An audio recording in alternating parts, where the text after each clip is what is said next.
This episode of the Corcoran Entertainment Show is brought to you by audiobooks. This website allows customers to choose from over 125,000 of the best sellers and hottest titles of all genres. Audiobooks can be downloaded directly to one of the free iPhone, iPad, or Android apps, or streamed instantly from almost any internet-enabled device to listen to. Whether you're driving, doing chores, or going for walks, audiobooks is there for you anytime, anywhere. Not sure if audiobooks are your thing? No worries. Audiobooks.com offers a 30-day free trial. That means you can explore thousands of titles at no cost to you. If you find that audiobooks aren't quite your style, you can cancel anytime, no strings attached. With such a low-risk opportunity, why not give it a go? Sign up for a free 30-day trial today using the link in our episode description to let audiobooks.com know that we sent you. Hey, what's going on, everybody? Welcome to the Corcoran Entertainment Show. I'm your host, Franky Corcoran. How we all doing today? We all doing good? We all adjusting to the impending, inevitable winter days? We're already feeling it. It's kind of cold today. But anyways, you guys don't want to hear about the weather. That's not what this podcast is for. Before we start today, I want to just do a quick reminder for all you guys. I do a little plug for this every week on the podcast, but I will do it again because, shameless plug. It's my show. I'll do whatever I want. But Humbug opens this weekend, Friday, Saturday. Ticket sales, they're going great. I'm very, very excited for the show. We're actually doing our dress rehearsal today, and I'm super, super excited. We're all working very hard, and I just really hope that you guys come on out and show some support. So November 15th and 16th, we are, of course, at the Beerbrook Kin Center. So this Friday and Saturday. Saturday, there will be a 2 p.m. matinee, and then there's two 7 p.m. shows. 15th and 16th shows at 7 p.m., but then also a 2 p.m. matinee on Saturday the 16th. And tickets are $20. You can text or call 506-624-3315, and you can pay for them through cash at the door or through e-transfer, whichever you prefer, or on Eventbrite as well. So just thank you to everybody who's bought tickets so far. We're working hard and making sure it's a great show. So next week on the podcast, we're going to do a little Insiders, our regular Insider podcast we always do at the end of each show. It's always nice to look back on. And that'll be next week. And very, very excited to show you guys what we've been working on. It's a great show, and we really hope you guys enjoy it. But for those of you guys who maybe you guys live in Moncton and you're unable to come on down for Humbug, don't worry. There is another option for you, and that is this kind of ties into our guest for today. My guest today is the founder and CEO of TCG Entertainment. His name's Stephen Cook.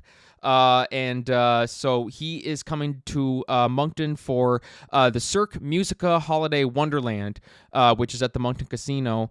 That will be on November 16th at 7 p.m. And it's a fantastic, basically it's kind of like a live touring production company, which it's really, really cool what they do.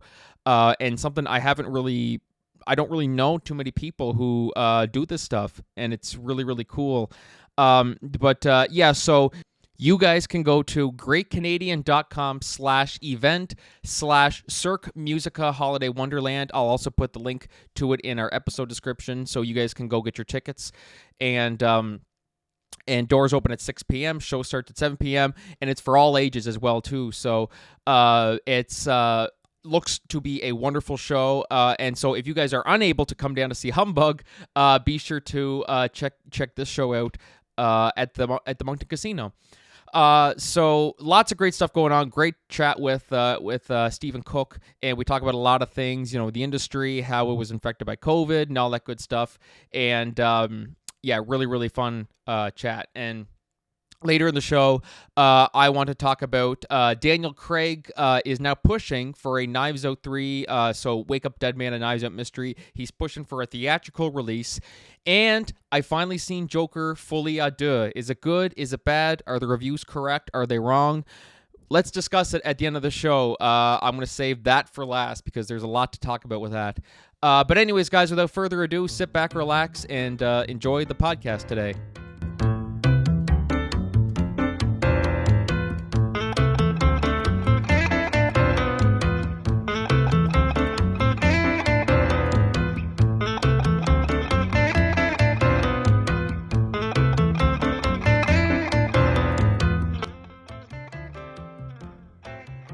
All right. Hey, what's going on, everybody? Welcome back to the Corcoran Entertainment Show. I'm your host, Franky Corcoran, and today I am joined by a very special guest. He's the CEO of TCG Entertainment, which is a pillar of touring entertainment. That's the best. That's basically their bread and butter. And they also have a show coming up at the Moncton Casino on November 16th. Now, for those of you guys wondering, yes, we have Humbug, which will be that night too. But if you happen to be in the Moncton area, be sure to check out at the Casino New Brunswick, Cirque. How do you pronounce it? Cirque Music. Musica. Cirque Musica. Okay, awesome. Cirque Musica Holiday Wonderland. And feel free to go on to greatcanadian.com to learn all the information, or Casino New Brunswick's website. Stephen Cook. Stephen, how are you doing? Doing great. Thank you for having me. My pleasure. That was a long intro, but I mean, there's lots to talk about because I mean, you've done a lot. And TCG Entertainment. First off, tell us a little bit about what that is. Sure. TCG Entertainment is a company I started about 15 years ago. I've been in the business for a long time. And so I decided to start my own company too. We really started focusing on the symphonic world when we started the company. And since that time, we've grown to sort of focus on three different areas. The first is Cirque Musica, which is a show that we own that's been around for about 15 years. We've grown it from an idea to what it is now, which it's now probably, the second or third biggest Cirque show in the industry. We travel all around, US, Canada, Mexico, and everywhere else. The second sort of bucket is symphonic programs. So those are like what I call non-traditional shows. So everything from hip hop shows with orchestra to classic rock to 80s, whatever it might be.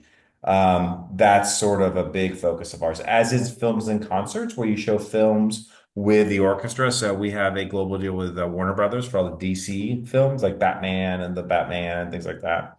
Rocky, Legally Blonde, those type things, Coraline. And then our third bucket is family shows. So we have MasterChef Junior, Wipeout, and a bunch of other products in development. So those are sort of the three buckets that fall under TCG.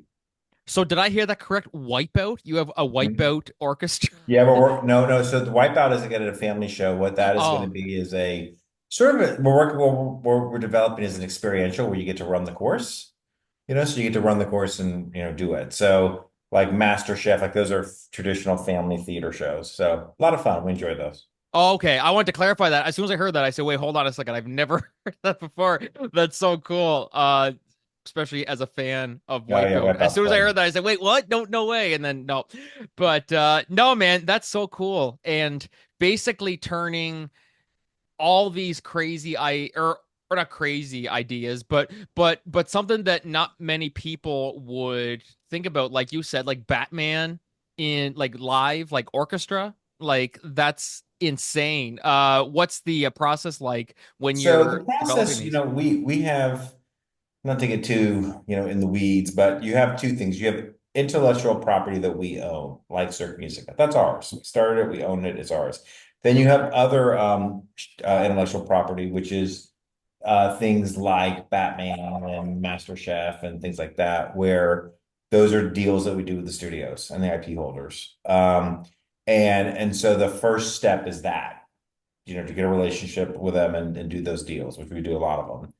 Then once you do that, then it goes through the process of booking them, routing them, and then you create it. And the film ones are a pretty interesting process. You digitally have to remove all the soundtrack from the films while keeping the audio and the sound effects and the dialogue in.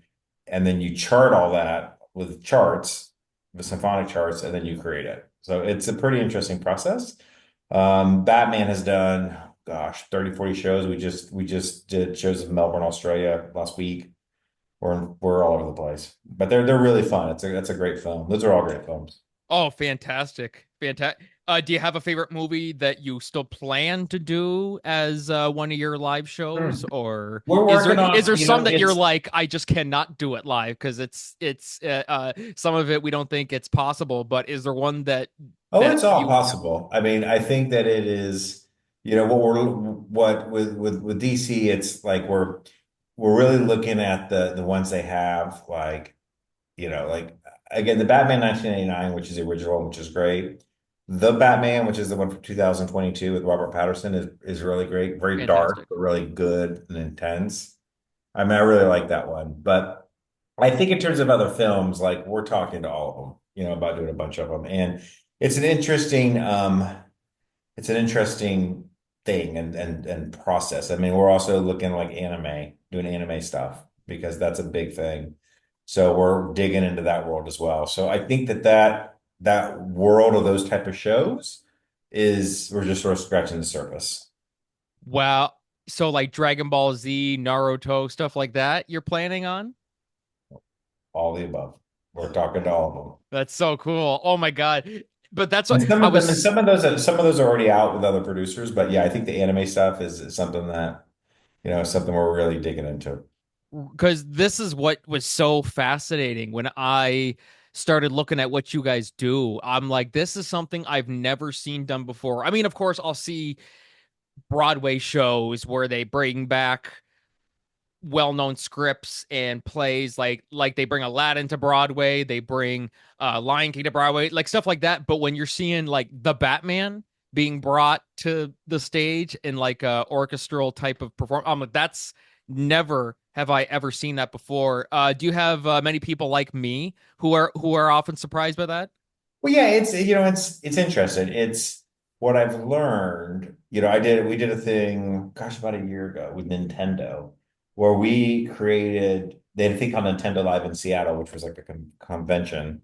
They had like 60,000 people came to this, and we developed the Legend of Zelda Symphonic and also a Ooh, Super Mario Brothers Symphonic. And what I saw was just there's like a group, there's just they have, there's those are big fans, and there's just a group of people like they're just so into it, right? And I think that's what's been interesting is we've gotten to that and gotten into Batman. Um, there's just fans that have seen that movie X amount of times, but then they see it in this setting they sort of don't know what to expect. They go into a theater, there's 2,000 other people watching the same movie that they watched, I don't know, 50 times, but it's a communal experience. So, for example, in Batman, when he comes out and says, "I'm Batman," everyone loses it. They just lose it. And then when the Batmobile comes out, they're cheering. When the music's done, they're cheering. Like I say it's sort of a communal experience, and that's sort of what we do. Like with Cirque Musica, what our goal with that show for the Wonderland show is a family type experience, and you go and you have, parents with their kids and they're having fun, they're eating popcorn, they're playing with their lights and they're oohing and eyeing at what they're seeing on stage. Like that's what we're going for, right? So the audience experience, whether it's, oh my gosh, I've never seen anything like this, or I just want to spend a couple hours with my kids, that giving them something that they truly enjoy and is unique. That's what we're trying to do. That's our goal every day. that's terrific. And Mario too. I didn't even think about that either. Like Mario the musical. That's so cool. That's so That is awesome. fun. It's like that was a really neat experience because Nintendo is they're the biggest, right? They're the best. And so to be able to work with them and their team to create that was really, really cool. It was a cool experience. And we're hopeful, we can do with things with that, down the line. Oh, absolutely. The choices are absolutely endless when you really think about just how much do you try to you know make room for some of the ones that maybe haven't, like for example, we've had, as I mentioned, the Lion King has been done many times in stage shows, and like it was brought to Broadway. There's the Lion King Junior, stuff like that, so that's always being done. Or even like Mamma Mia, that's one too. Do you try your best to maybe divert your attention more so towards things that haven't been done before, or how do you kind of Yeah, well, balance I that? say, TCG, I mean, we're in the relationship business. That's sort of the relationship that we're in. That's the business that we're in. And when we're dealing with these studios, it's a very long-standing relationship by business, and we want to do right by them, in the sense of when we do these shows, we're extensions of their brand, and we want to make sure that we do it the best that we can. So, we're talking about properties all the time. You know, they're coming to us, we're going to them. We also are in we work a lot with the estates. So a couple of years ago, we did a big show with the Prince Estate where we created a show called For You, which was a multimedia show celebrating the life of Prince. We've also just launched one 2 weeks ago, the official celebration of Tony Bennett. So when you're working with those estates, like this is very personal subject matter, right? Like it is very important stuff. And so when we're doing it, we're always looking at like, what do we think the market wants? What do we think makes sense?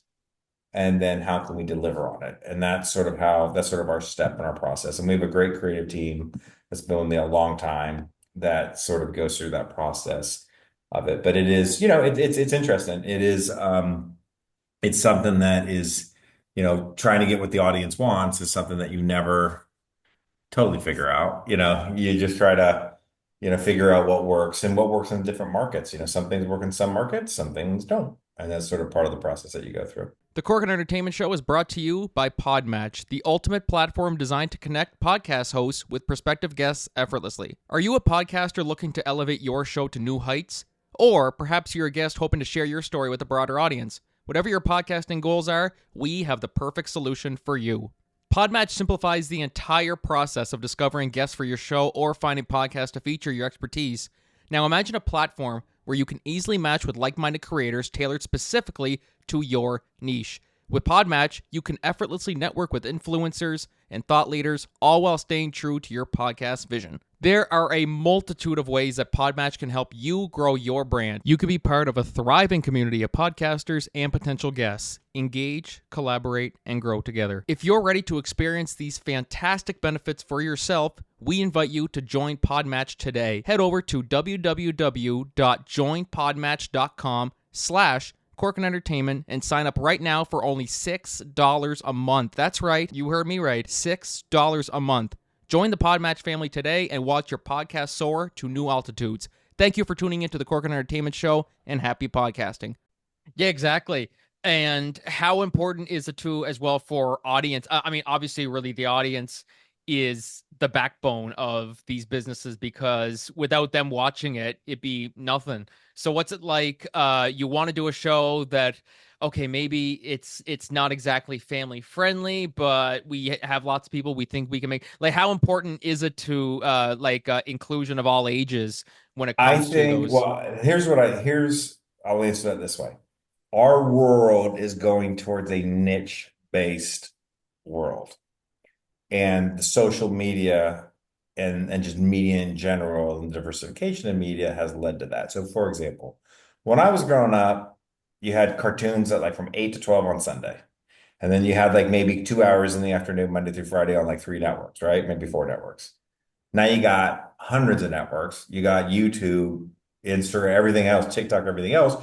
So everything is totally diversified. So I think the days of doing these big, whatever it is, type projects based on big IP, that doesn't really exist anymore. It's all niche. And it's all like, my kids love MasterChef. That's why I did it, because they all watched it. Other kids like anime. Other families like, home improvements or whatever it is. And so I think that what we're always looking for, and I'm not the only one, other producers as well, we're always trying to find what the niche type things are that's out there. And, so in terms of whether it's, targeted on family or not, that's just sort of part of the things that you look through. So for example, a lot of studios have kind of been wanting me to do horror-based stuff, stuff based on, just different big horror movies. And, the question is, I mean, is something like that transferable to a live stage experience, and how do you do it? And will people go to it? And so, yeah, the audience, like, will they buy tickets? Like, that's the $1 million question every time you do it, right? Is when you're creating stuff and it's new, will it work? And that's, we're in the we're in the risk business. I mean, that's something we're always trying to risk. The thing with Cirque Musica, I mean, Cirque Musica has been around a long time, been touring for almost 15 years. We've played Canada, I don't know, probably 6, 7 times. It's always great for us. We always love going up there. The audiences are really great. The show works, in terms of what we're trying to deliver. And so it's been something that's become a good annual tradition for us that we really like to know that we like to do. Absolutely. And you have kids too, you said? Oh How yeah, old are they? 13 and 15. 13 and 15. Oh, okay. So when they were growing up, when they were younger, I mean they're still young, but what was it like for them seeing what you were creating and some They of these like, amazing. they always loved it. I mean, they Yeah. love being around it. They still love being around it. I mean, they come in and I just sort of let them go with my performers and they go hang around and they come back and they're wearing my daughter's, wearing costumes and makeup. And, it's sort of, that's part of it. We run a very family friendly business. That's how we run it. And that's what we're trying to do, with the audience. And so we sort of, it's all part of it. They've really got exposure to that. And that's been great, to see sort of how all this works. You know, I mean, again, people just show up to a show, they think it just sort of appears. The fact is that we work on these shows a year. We're already working on, the 2025 show now. Like these things take years to put together and a lot of time and money and risk and all that kind of stuff to build it. But that's just sort of the part of the process, and what we do. And we've done enough of them that we've made all the mistakes, or at least some of them. So we've learned from a lot of those. One of my funniest stories was about, it's been 5, 6 years ago. We were somewhere in Canada and I was there on the bus and it was freezing, like 0 degrees freezing. And the generator running on the bus. And I remember sitting there on the bus with my music person. We had a 6 pack of Moosehead beer. We're just sitting there freezing in the bus, and everyone else took off, and we're like, here we are. So it's funny. Like that's it's all part of the journey. Yes, that's the but as long as like you said with the mistakes, you only get better from them. Oh yeah. And but the only way you don't get better is if you keep making them knowing what happened last time. Nah, I'll be fine. That's what they call the definition of insanity, doing the same thing over and over Yeah. again, expecting a different result. But through trial and error and learning from the mistakes, you only get better. Like that's really, some people Hey, might not think. what we do is different and it's unique to what we do. And so you have to have the mindset of doing that. And you make mistakes, you learn, you move on. That's sort of part of it. So yeah, Yes, we're not scared of failure. I mean, that's where we just keep rolling along.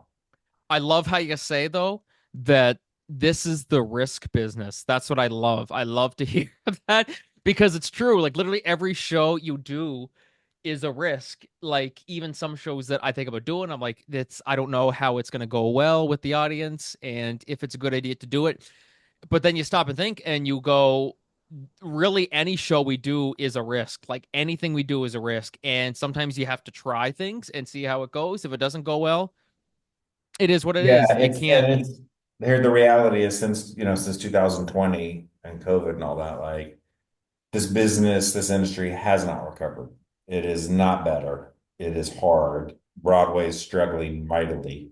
The touring Broadway market is struggling mightily. Everything, a bus and a tour bus and a truck are double the cost they used to be. Like it is definitely a difficult business. I got my undergrad at Florida State. I got my master's at my MBA at Florida, and I'm really glad that I did because a lot of what we do is strategy and spreadsheets, and financial models and looking at stuff and saying, can we do this? Can we not do this? How do we do it? That's a lot of what we have to do. I mean, the market is tough right now, and we're hoping 2025 is better. We have an election going on this week. And we hope that really helps clear up the uncertainty and that the economy can sort of get better because we all need that to happen. Yes, it's funny when you say the election this week. We're actually recording this the week prior, so by the time you guys are Oh yeah. listening, you guys will know who won the election. My money's on Trump, but that's just me. How are you with Well, politics? I tend to be apolitical, but I live in Texas, so there you go. Oh, okay. Gotcha.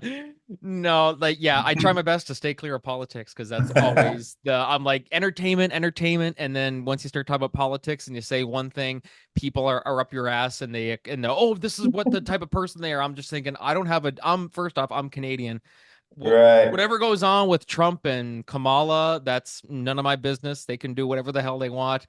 Um, You got your own stuff up there to deal with. yes, we got Trudeau to deal with up here. So that's I'm like as long as you know, it is what it is. I mean, no Right. politician's perfect, but the way I see it, it's kind of sad though actually, when you just watch what's going on in the states and you're thinking, oh my god, like we might complain about what goes on in our own home and stuff like that, but once you see what everybody else goes through, it's you can't believe it, Yeah, it is. and Live in the bubble. it makes you more grateful to be where you are, you know. Fair enough. Yep. Yeah, no, it's tricky. But all right, enough about politics, guys. We're not talking about more about politics. You guys can call us out next week, or actually no, this week when you are listening to the episode. Um, but one thing that I read about you too, which really fascinated me. So you started TCG Entertainment pretty much straight out of college, right? Like that's pretty much Oh, right no, no, where. no, no, no, no. So I started out of school. I started at Feld, which is Feld is Ringling Brothers Barnum Bailey and Disney on Ice. I was with Oh, Feld okay. for 10 years, and then I was in theme park world. I was in Universal Studios in brand. I was at Six Flags in brand marketing. And then I went to the Dallas Symphony. I was the CMO there of the Dallas Symphony, which was in charge of all the marketing and also all the bookings for Pops. And Okay. I thought I read it that you started TCG Entertainment Mhm. straight out of college, and that was like I said, wow, that's amazing. Oh, no, no, no. No, no, no. It's it's I've sort of been I say I've been building to this, through my career, like eventually doing my own thing was where I wanted to go. But the working in the live entertainment space, theme park and then symphony world sort of gave me the experience to do this because, starting your own business and building it it's hard. And so to have that background was really, really important. Oh, definitely. Even going with mine, I mean, I'm happy where it's all gone and stuff, and but it's not coming just handed to you. Like it's a lot of Oh no. years building up a or like a reputation and money and saving all that stuff. Like it's a lot that goes into it that uh once you look back on it, you went through a lot of hell to get through it, but Yep. once you're there and it feels good. How would you describe your journey getting I to would where you say are? that, it's interesting. I was talking to somebody today, like it has not gotten easier. It's gotten harder. Mm. You know, everything is harder now. I think COVID and just the economy and the world that we're in the last, 4 years, everything's harder. It's not gotten easier. And it's the market is harder and just how everything's working has definitely gotten harder. And that's interesting. I don't know if we expected that, but it's definitely gotten harder and you just got to grind and push forward and really, stay positive and optimistic, to what you want to accomplish and then just keep pushing it. That's all you can do. And even with the pandemic, there's lots of good stuff that came out of it too. And I talk about this all the time that this podcast I wouldn't even be talking to you if it wasn't for a pandemic because I started this during the pandemic. Uh, but I think really, lots of people had all these epiphanies and revelations of, okay, I'm actually not kind of happy doing what I'm doing because of the pandemic. The pandemic kind of opened their eyes. Did you ever have a moment like that when the pandemic started where we're just surviving against this insane virus that's killing people and making people really sick and shut the world down for 2+ years? And did you have any like change of hearts Well, that's probably a or different podcast, contemplations anyway? but being in Texas where I was, we were not shut down. We were shut down for like a couple of weeks, but like we kept rolling, and I'm really thankful for that. That we kept going. In talking with my friends in other states and in Canada, y'all were dealing with something way different. In terms of how it affected you all in terms of the shutdowns. Corporately and company wise. I use that time really to be very aggressive in terms of doing deals and doing, you know, building relationships and doing studio deals. It was interesting, you would call, the senior vice president of whoever that you would never get on the phone.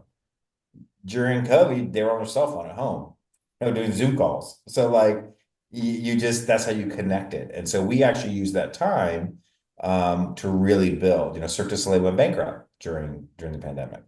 And we use that time with Cirque Musica to really be aggressive and get more markets and build more content. We built a show called Garita, which was the official celebration of Juan Gabriel, who's a very famous Mexican singer. We did that during the pandemic, and we launched in 22, and we did a residency in Mexico City for 7 months. We did over 200 performances, and so I think that we really use the time to build the business. We're not giving up. We're not whatever. We're moving forward with it. But I think, the ramifications of it is, in particular in the symphonic space. I mean, the symphony business is still reeling from that. They're down 20, 30, 40% because their audience is older and they're not going back to the halls, and that's really been, and talking to my Canadian friends up there with orchestra is like, it's tough. It's really been really, really, really tough to do that. With Cirque Musica, we had a show out. We canceled the 2020 tour. We had a show out in 21. And I think we were literally the only show that finished the tour. People were canceling left and right. We did not. We kept going and pushed it towards the end. We continued to do so since then. And like, well, because it was such a trying time. Like it was, even I've seen and read articles saying, we can the entertainment business survive, or like can movie theaters survive COVID? I mean, obviously they're still around, like it's been harder, but we're still kicking, you know what I mean? Like we're Yeah, still we're the still movie going. business has taken a huge beating, huge. And what I will say is that with Cirque Musica, we always ran the shows very efficiently and smartly, and we just learned to do that even more because what happened is with a lot of the entertainment industry is, as you saw, they came back and they raised prices, and they raised prices, and they raised prices. And I think that worked for a little bit, but now that's all being rolled back. We did not raise prices. We sort of stayed with our partners. The venues that we work with and the promoters that we work with up in Canada, like Motos are one of our biggest presenters. We work with them hand in hand, and we didn't do that. Where we look at this for the long term, and that's how we run it. We're with them, good times, bad times, whatever it might be for the long term. That's how we try to do it. Yeah, prices would just be unreal. Like you're looking at, just for two people to go to a movie, and you're like, how how am I gonna afford that, uh Well, it's yeah. real. I mean, my wife and I went to a taco place a couple weeks ago. Just her and I got some takeout for our kids. It was $70. And we're just like, what? Oh, What's unbelievable. happened? Like what? Like what? Like it's so I think that, for entertainment, you've got to make sure what you have is really good, Yeah. which Cirque Music is really good, and you got to make sure that you price it. We work with our partners, the local presenters, to try to do it as and as best that we can from a pricing point of view. We also do VIP experiences, and like those experiences are really neat. Like you get to go backstage, you get to meet the performers, you get to meet a performance, you get to go on stage, you get to do things that you don't normally get to do. So we have to make sure when we're doing those type of things that we offer something that's very unique and valuable for people's money. Because at the end of the day, if you're coming to a Cirque Musica show, which I hope everyone does in Moncton, that's time and money that they're spending, and we have to be keenly aware of that. And I make my cast and my crew really aware of that. People are spending X amount of money to come to, our shows. We have to make sure that we're delivering the best we can, the best experience we can, on stage to make that worthy of their time and their money. Oh, 100%. 100%. And it's a lot of what goes on behind the scenes that people don't know. Like your Halloween, I got pizza for me and my parents came to like 90 some dollars, and I was like, wait, what? And then I'm like, okay, well, prices are high, I should be surprised. But it's something people don't know, and they wonder why things are so high. Now, granted, there are some things where I find out the price afterwards. I'm like, geez, it really was that much? Good Lord. Um, but you think about how much work goes into it and stuff like that. Then you kind of start to understand, like, definitely doing entertainment and working in this industry, you really start to see why prices can be so high. And if you're booking shows and musicals where the rights cost money, the music royalties and stuff cost money, set pieces, venue, like there's just so much that goes into it that people don't know, and that's why the prices can be a little Yeah, the high. biggest, as I said, the biggest hindrance in our business right now is the bus. Is it, sorry, is trucks and buses. Oh, with That gas is prices, oh my God, like that's really hurting is buses and trucks and what that cost. A lot that is. I say that you have to move these shows around every day, and when your cost doubles on that, like that's real, and there's a lot of shows that just can't make it, frankly, anymore because they can't.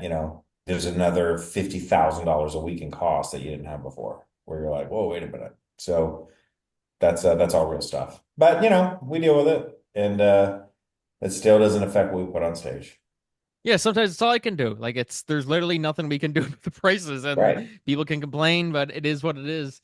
But we've been talking about this during the show. You're coming to Moncton. Feel free to tell us about, or you might not be coming to Moncton. Are you coming to Moncton? Well, I don't Or know. So last year we actually rehearsed the show in Moncton. So I was there for a week last year, and so I do remember the market. And so this year we have a brand new show called Cirque Musica Wonderland. It's for those that did see it last year. This is new. We create a new show every year, so new storyline, new performers, music, those type things. And what we try to do with these shows, as I mentioned, is create a really good experience, for people and their families and give them sort of a holiday break. Starting where we are, we start these tours in Canada because your Thanksgiving is earlier than our Thanksgiving. So that's why we start up there. Because really for US, we're not really thinking about holidays until after, end of November. So I say that this is a really good way to start your holiday season because you get to sort of get in the spirit, and it's a good way to start, the year and start the holiday season, time frame. And so we'll be at Moncton for one day. This show will be there, just once, then we, go to the next market. So I would say as I mentioned, it's something if you just want to break with your family, with your significant other and or your kids or your friends, it's just great to spend a couple hours, have some popcorn, enjoy a good show, get in the spirit. Like that's what we're delivering. that's awesome. That's so cool. Especially hearing that this is coming so close to me. I'm just an hour away. And just absolutely terrific what you guys are doing. And as I said, just reading all about TCG Entertainment, something where not that I haven't seen anything like it before, but it's very unique. That's just it's something that I think it's needed, and I'm glad that you haven't let the pandemic discourage you or say maybe we should try something else. You're still going away at it, and that's really admirable. It really, really is to hear about that. I appreciate it. No, I mean you know, we're we're a small company that does big things, and that's how I like it. We got a great team, great people that work for TCG and our partners, including the venues and the promoters. And we pride ourselves on doing things, the right way and being good partners and really creating stuff on stage that people really like. And I think that's why Cirque Music has grown as much as it has and continues to grow because we deliver and we deliver every year. And we're going to deliver this year, Moncton. We can't wait to come. Yes, 100%. So, guys, you can check that Cirque Musica Holiday Wonderland, Saturday, November 16th. Doors open at 6 p.m. Show starts at 7. And I had mentioned before, I'd love to go if we weren't doing our show that night, too. But for those of you guys who are unable, you're in Moncton, can't make it down to Miramichi, definitely be sure to drop by the casino for a great show. And it's for all ages. Tickets, you can go on ticketmaster.ca or at the box office 90 minutes prior to any showtime. And so Also, I Steve, would say cirquemusica.com, CIRQUEMUSICA.com. On there, under our tour page, you can buy tickets strictly from there as well. okay, And you get perfect. some video of the show and that kind of stuff as well. So check that out. Awesome. All kinds of plugs. I love it. Stephen, thank you so much for coming on the show. Congratulations on all your success. Thank And you. definitely, if you want to come by Miramichi sometime, we love to have you here. We welcome you with open arms. All right. I appreciate it. Thank you so much for the time. My pleasure, man. So, guys, we're going to take a short break. We will be right back. But until then, this is Frankie and Steven signing off. Have a go, man.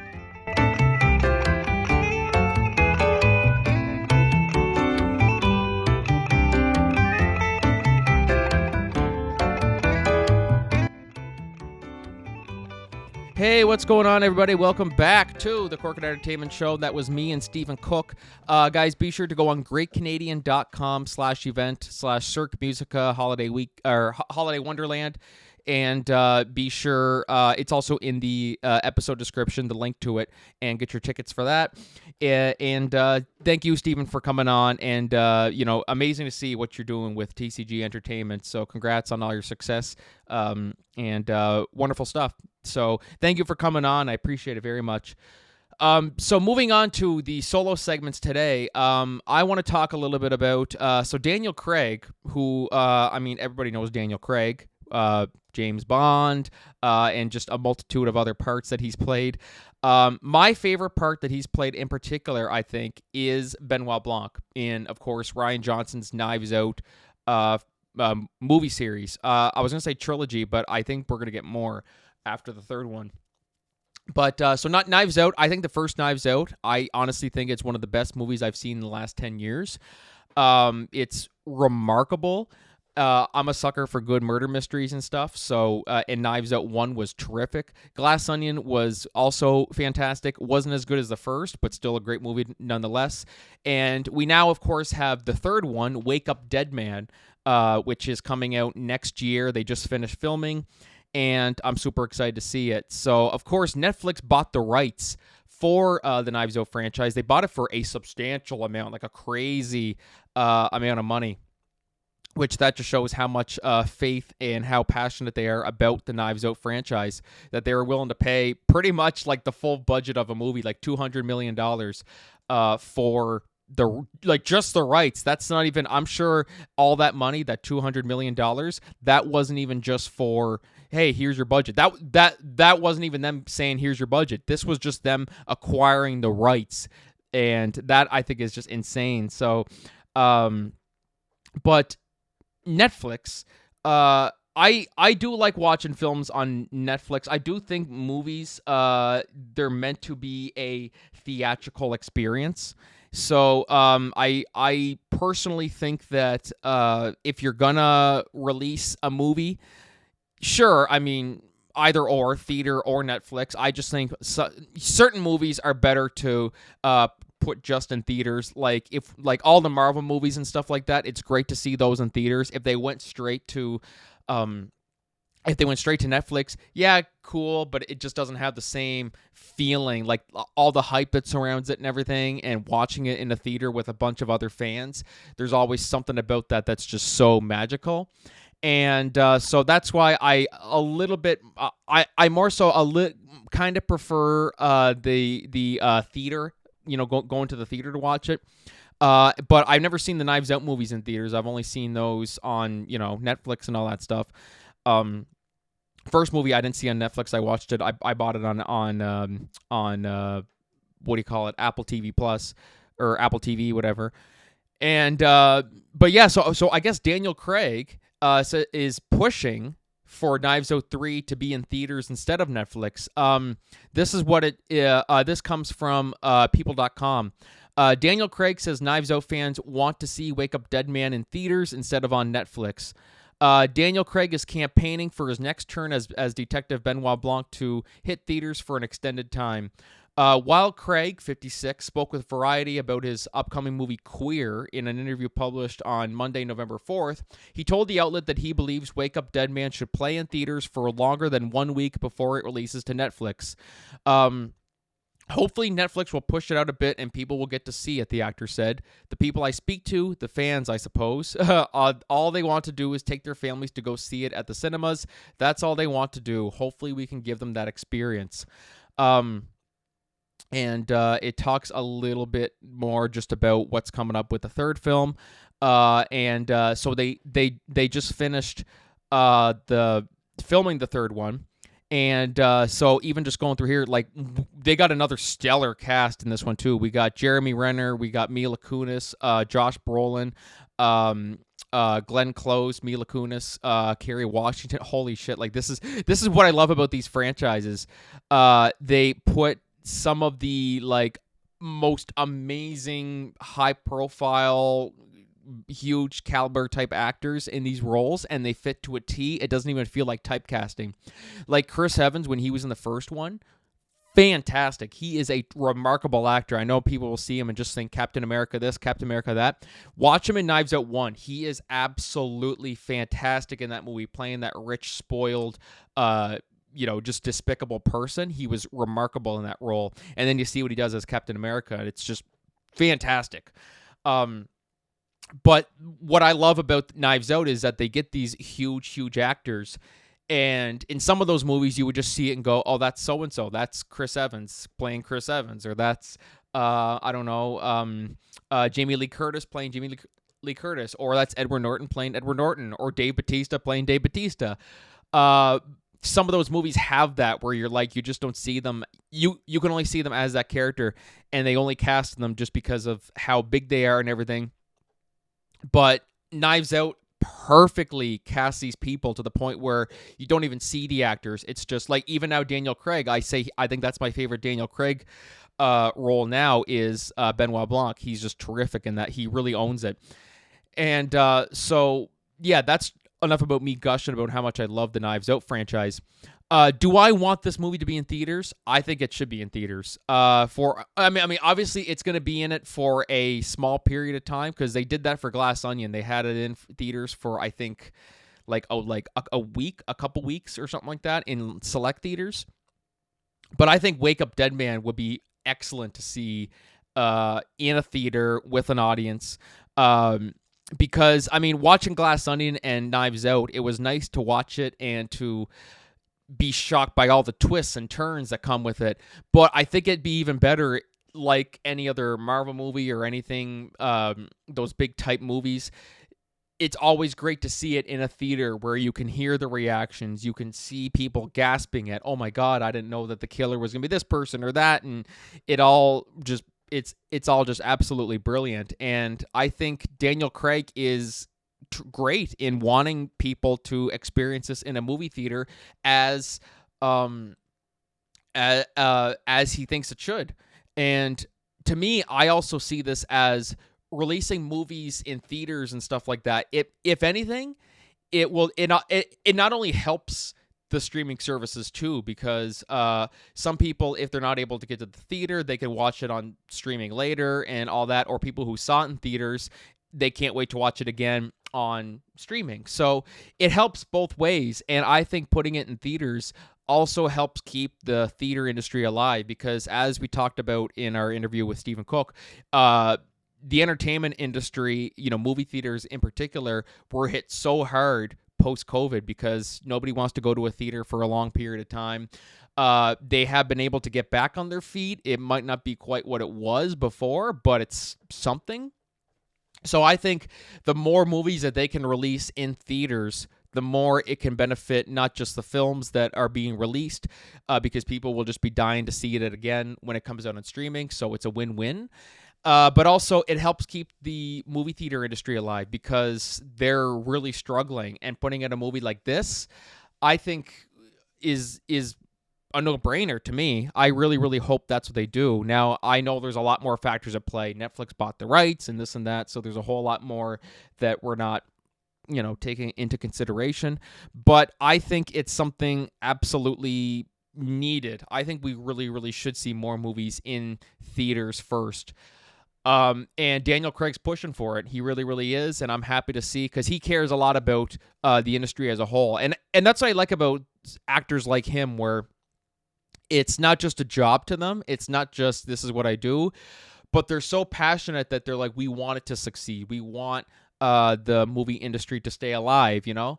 And that's what I really, really like about Daniel Craig and a lot of these actors. Tom Cruise, people might think Tom Cruise is kind of neurotic, but he really cares about the industry as a whole. So passionate that he's willing to berate people for breaking protocols. So because if they shut down because of those protocols being broken, then the whole project gets shut down, this and that, you know? So I'm kind of going off topic here, but basically what I mean by this is, yes, it's a great experience to watch it in the theater, but also it helps keep the movie theaters alive and going. And putting out a movie like this where it's such a big cast and you already have two fantastic films, and this is the third one. I think as the franchise continues, it'll just grow more and more and more and more, especially with all these big high-profile stars and everything. And I think there's potential we could see. I think even Daniel Craig has said, I'll keep doing these Benoit Blanc movies as long as they want me to. So I think we're in for, you know, this is Knives Out 3. Maybe we'll get a Knives Out 10 soon. You know what I mean? Like, it's just, you know, I mean, we'll get through Wake Up Dead Man first, but I anticipate we're going to see much more Knives Out. Because that's the best part about these sequels. They're standalone sequels, and so you can continue the story, but you can also make it different so that it's not exactly continuing. Like Knives Out 1 was different from Knives Out 2 in the sense that you have two different casts, but of course it's still a Benoit Blanc mystery. He's still the one. It's still Benoit Blanc after the events of the first one, but it's just a different case and a new environment and stuff. So I think they can keep it going. I mean, hell, Agatha Christie, if she can do it, then Rian Johnson has proven that he's what's the word I'm looking for? He's walking in her footsteps very, very well, very, very strong. And I'm excited to see what more Knives Out we get. I can't wait. So anyways, guys, be sure to let me know your thoughts on that. Do you think Knives Out 3 deserves to be in theaters? Should it just go straight to streaming? What do you guys think? Be sure to let me know what you guys think about that on social media and in the comments as well. And so I said I was going to save the best for last, and that is my review, finally, for Joker Folie A Deux. When I did my top most anticipated films of 2024, Joker 2 was number one. And so because I know we were all skeptical, they originally pitched Joker 1 as just a standalone movie. Todd Phillips even said, Joaquin Phoenix said, one shot, one deal. Then it hit $1 billion. Then it won Joaquin Best Actor at the Academy Awards. Then that's when the studio said, we want another one. Because what studio doesn't like money and Oscar buzz and all that stuff? So really, it was a no-brainer. Whether it was a good idea or a bad idea to do it story-wise, business-wise, you'd be dumb not to even consider doing another one. So they made another one, Joker Folie A Deux. There was lots of skepticism going in. I was optimistic. Joaquin Phoenix was really proud of it, he seemed. Todd Phillips was proud of it. Joaquin Phoenix agreed to it, which is a huge thing, I thought. So that was kind of giving me the impression that it's got to be good if Joaquin Phoenix said yes to it. So I watched it. Early reviews, of course, came out, and they were all kind of mixed to negative, more so leaning towards negative. So what are my thoughts? It's not as bad as people say. I will give it that. It's not as bad as people say. It's the movie was, it wasn't good. It wasn't a good movie. When I say it's not as bad as people say, I don't think it's in like the worst movies of all time. I don't think it's anything like that. But it's still not a good movie. It's not. When I saw the reviews, I was kind of thinking, okay, it's probably going to be a big pile of dog shit. It's not a big pile of dog shit, but it's still not a good movie. So normally how I do my reviews, I list my pros, I list my cons, and then give it a score out of 10, and with my overall summarized thoughts. So Joker Folie A Deux, I watched it digitally, which is crazy because the movie came out like a little over a month ago, and I just watched it digitally. Like it bombed so bad that they released it all online within, like that's just insane to me. That this movie of all movies, this movie should have worked, but in no way did it work. Okay, now before I go too crazy and go on tangents and stuff like that, I'm gonna list off my pros. So first off, the pros is the performances were great. Joaquin Phoenix and Lady Gaga were both great at what they did. Everybody did a fantastic job. The actors were great. And, especially the courtroom scene where Arthur is questioning, what's the guy's name? The little smaller guy. God, why can't I think of his name? The guy, he killed his friend in the apartment in the first one. Look at Mr. Puddles, Gary Puddles. That's his name. That scene I thought was probably my favorite scene of the movie. It was very, very well done. The movie was...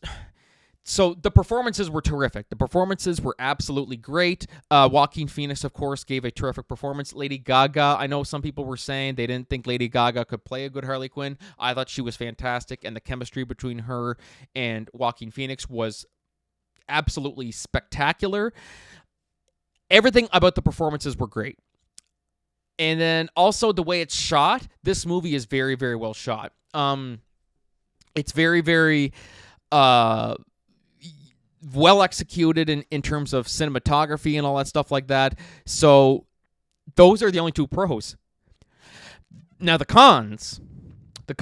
Let's get into the meat and potatoes of this. This is funny. I just started recording this as soon as I started talking about the cons. I listed off one of the cons, and my mic got unplugged, and I checked it, and it was so whatever. I'm gonna go off on another tangent here.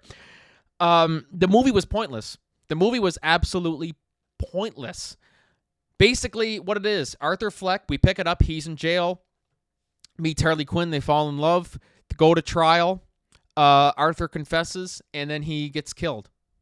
That's the movie. That's it right there. That's it. Joker 2. Done right there.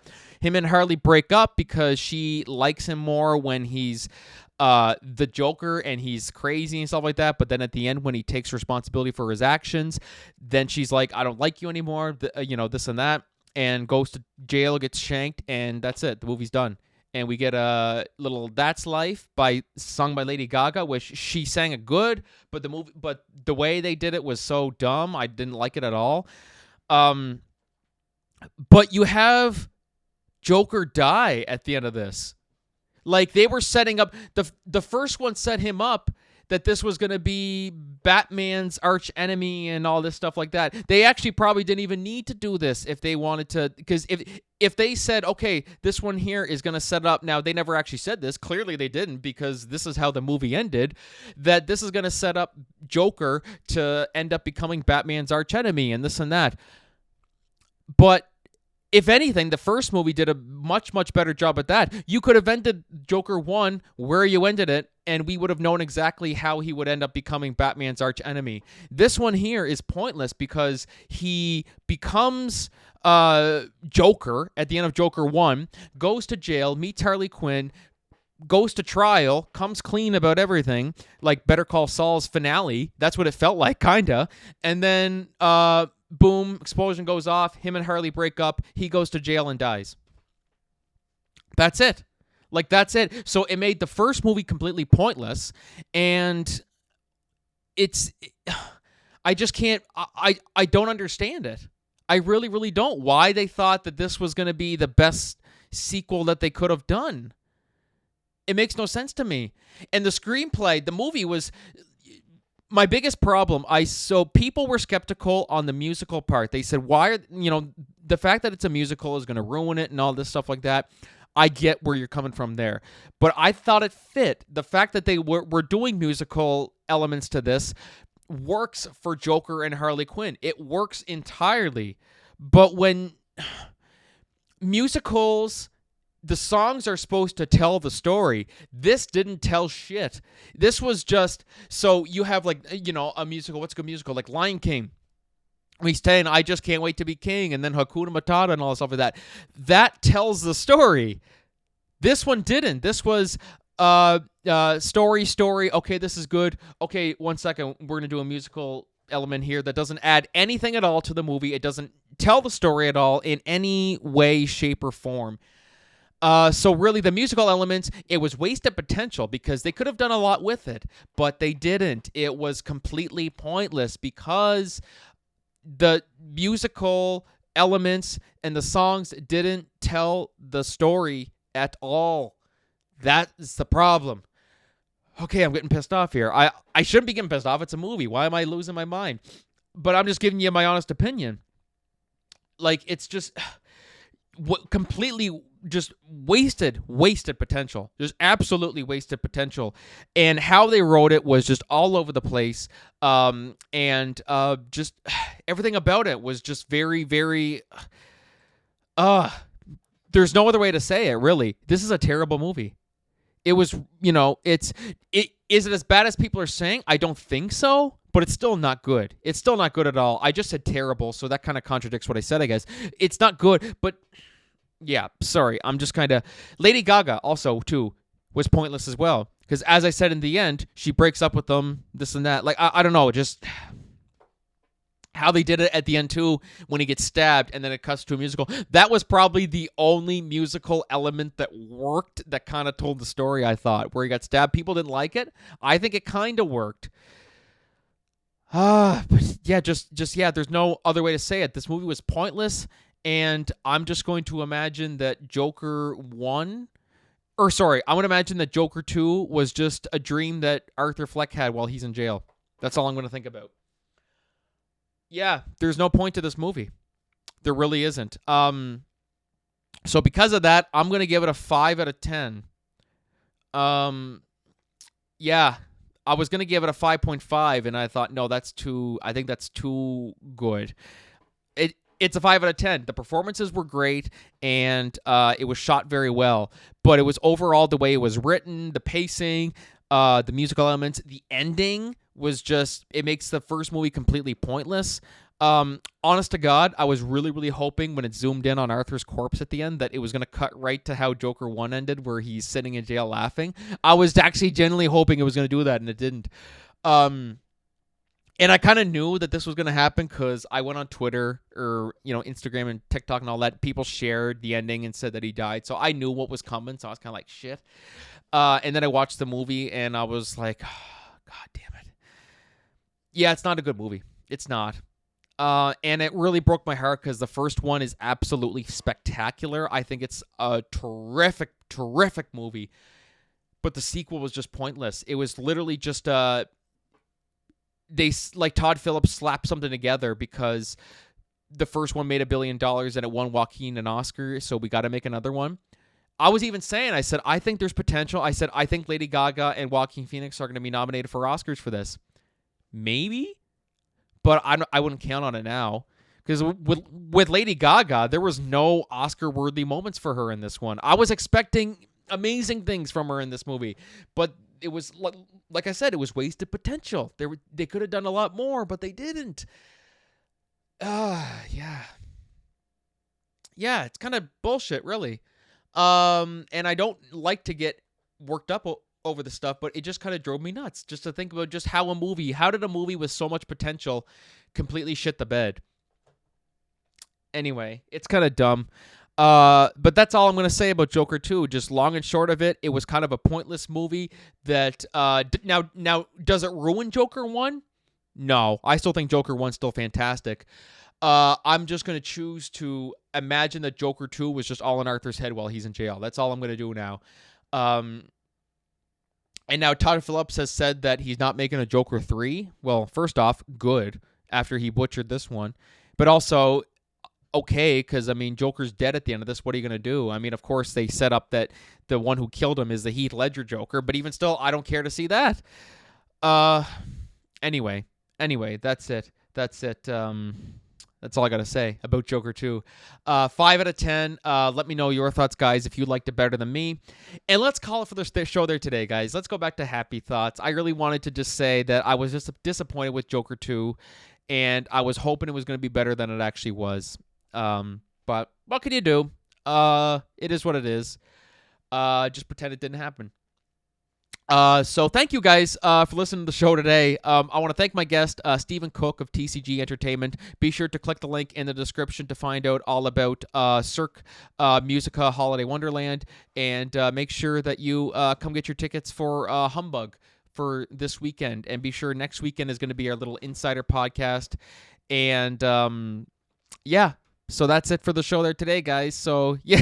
You guys probably think I'm ending this episode all pissed off because of Joker 2. No, I just wanted to vent. Yeah. So thank you guys so much for listening to the show today. Listen to your rant about Joker 2. Thank you for everything and listening to the podcast. Thank you to, of course, Podmatch and audiobooks.com for being amazing support for the show. And thank you to you guys for just listening. So thank you guys. We'll see you guys next week for the Insider Podcast. Or actually, you know what? For those of you guys who are coming to see Humbug, I'll see you this weekend. So thank you guys very much. We'll see you then. Until then, this is Franky signing off. Have a great week, everybody.